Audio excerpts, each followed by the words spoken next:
I talked to the director, Daniel, last week. So I have a little insight to some things that I kind of want to get a little bit deeper into.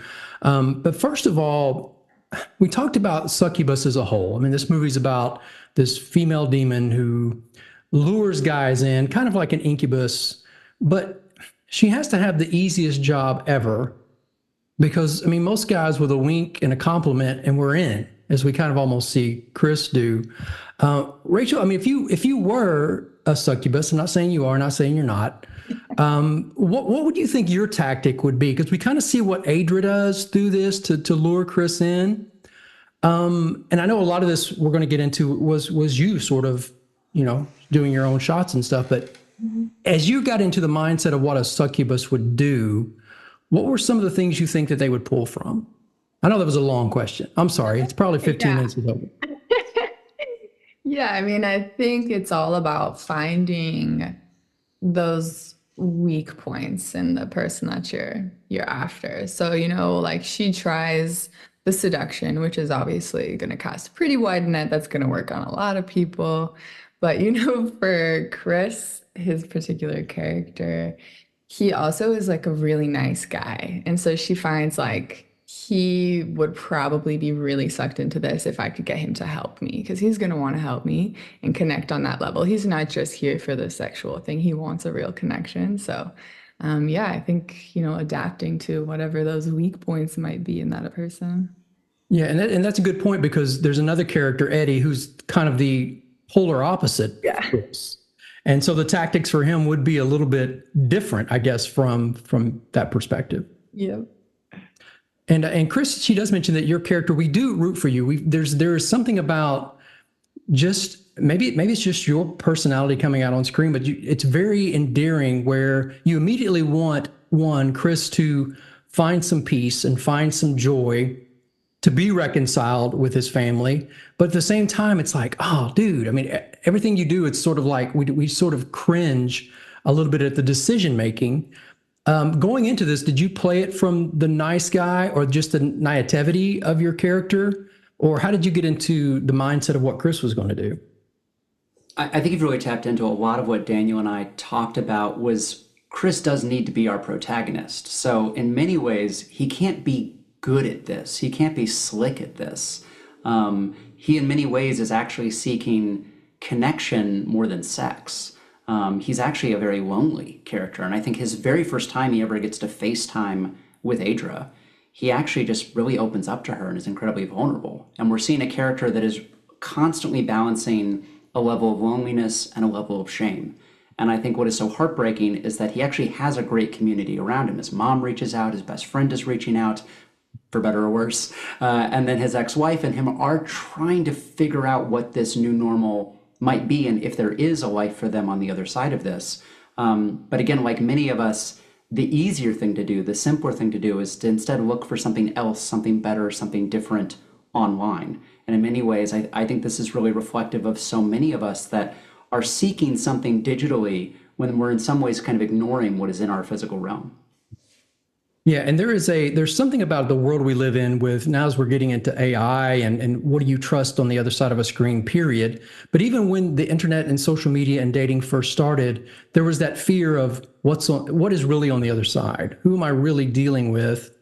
And then just the mindset of, it's almost like we're a different person. It's like, and that's the issue a lot of times with social media is we say and do things online and during a screen that we would never do in person and face to face. And do you think Chris is kind of the guy that if he met Adria at a bar, it would be a different scenario than meeting her online?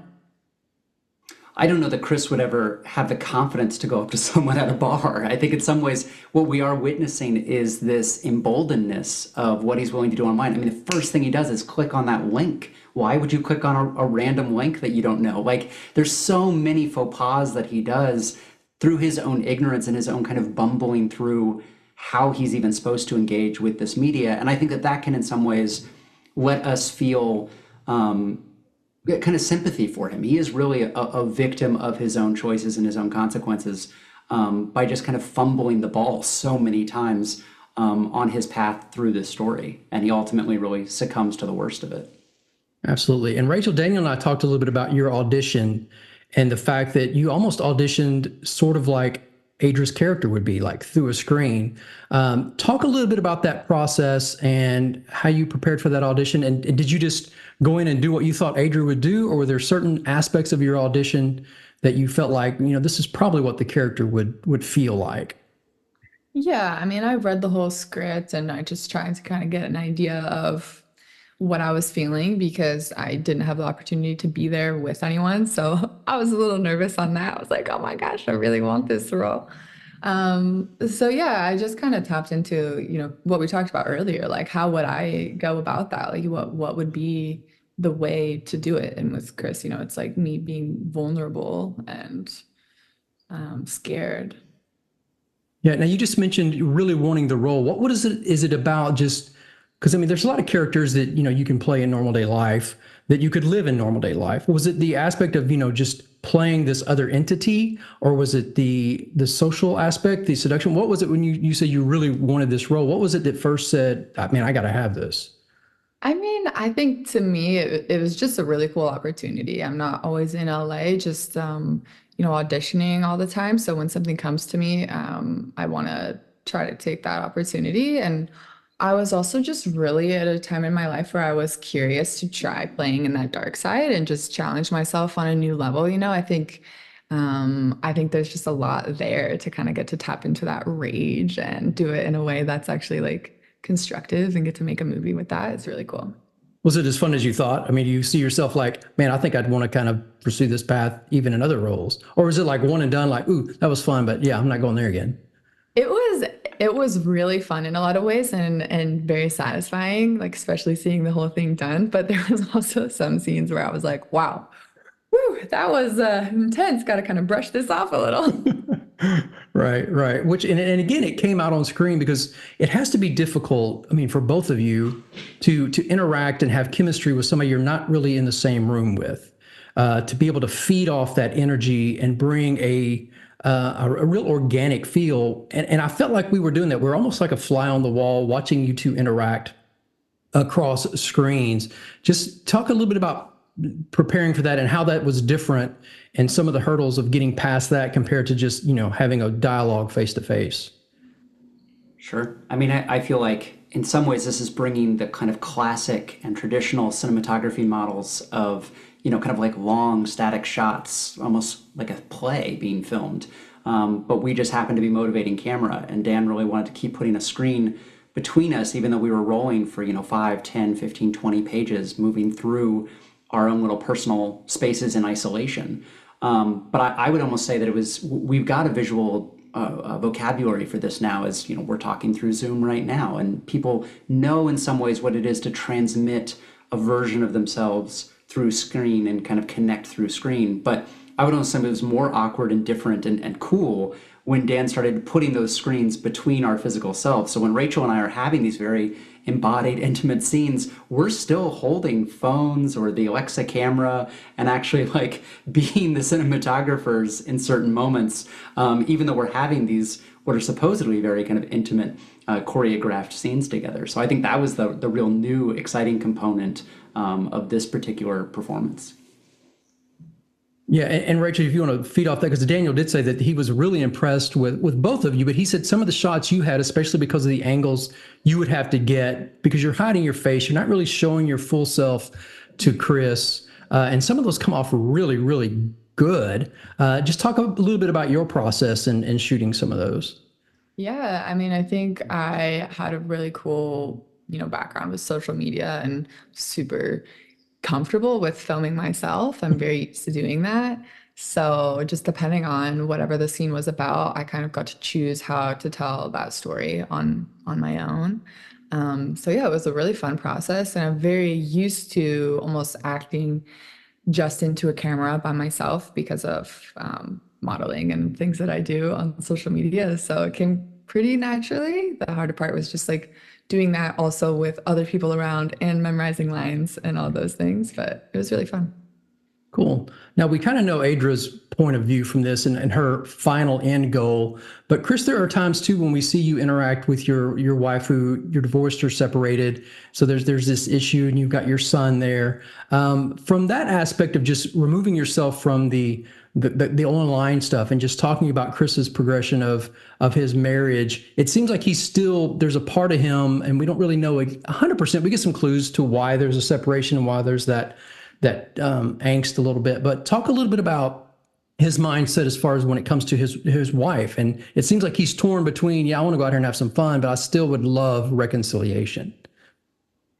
I mean, yeah, I think he's just craving connection. I think first and foremost, he would love for that to come from his wife, and from his friend and from his mom. But he just feels kind of disconnected and again, kind of shamed by the past that they've created. And I think this can be true in a lot of relationships. In some ways, you forget the thing that brought you together originally, and you don't reinvest in that relationship. You instead kind of grow apart rather than together. And similarly, just going through a child, it seems Chris was really absent during the early pregnancy and the early days of their having a son, and now needs to kind of reinvest in, is he going to be a father? Is he going to be a husband? Is he going to survive this situation? But I think it's that call to action that we all have of choosing to reinvest in the relationships that we've committed to, or choosing to leave them. Yeah, I love the turn that this takes in probably the third act, where we've seen this conversation. We sort of know what's going on. We're alluding to what's going to happen. We know it's not going to end good for Chris. We hope it does. We're not sure, but then it takes that turn where it really all hell breaks loose, and we start getting into some of the visual and practical effects and some of the digital imagery. Watching that back after you've shot yourself, and then watching that, was it a cool thing to see? Because it really does take a turn in that third part. Yeah, it was really cool to see that all come together. You know, I saw the sets, sure, but like seeing it in the actual film with everything all finished was really cool for me, especially because this was my first time working on a movie where we did anything like that. So it was pretty magical to me, honestly. Yeah, and what about, there's also this whole thing. I don't know what's practical effects. I don't know what's real effects, but there's the whole scene in the red room where you're just kind of running around looking for some clothing. Talk a little bit about that and watching that back, because it's a very vulnerable scene. Absolutely. Well, and so I think that vulnerable is the key word in all of that. I mean, Dan really wanted to capture that vulnerability, and so a lot of what we talked about is how Chris would be portrayed in that scene. And I think we started knowing that we were finally breaking out of the kind of constrained phones, laptops, baby monitors into a cinematic universe brought to life by Jimmy Woo, our cinematographer, and wanting those wide, epic shots. In many ways, what's been enhanced visually is just making the room wider and larger. We actually built a stage, and that's 16 pages. We just ran like a play. I basically performed a one-act play in every camera setup that we did, and I never really knew where that camera was going to be living in the final edit. I just knew that all of that footage was available for them to choose where they wanted to be for that story. And what I find remarkable is I actually, even watching it back the very first time, forgot that it's a one-hander, forgot that I'm alone, because the cutting back and forth with Ron, who's communicating with me through the phone during that scene, you almost feel like he's there with me and present in the way that they've framed it up and the way that they're cutting back and forth between us. We do enter this dialogue in a way that it really combines what is the kind of metaphysical universe and the real universe. Yeah, it's just, the whole thing is just really well done. How you can strip it down, and when you get just two characters interacting in a story as fun as this one, even though it's creepy and scary at times, it was a lot of fun to watch. And it sounded like you guys had a lot of fun with it as well. So I appreciate your time today. Good luck with the film, and we do recommend it. Last question before we get out here: what do you hope people take away from it, from the aspect of online dating? Is there a lesson to be learned here, or is it just a lot of fun and we should already know these rules to start with? Your digital actions have real world consequences. Man, we need that on a shirt. We need that on a shirt.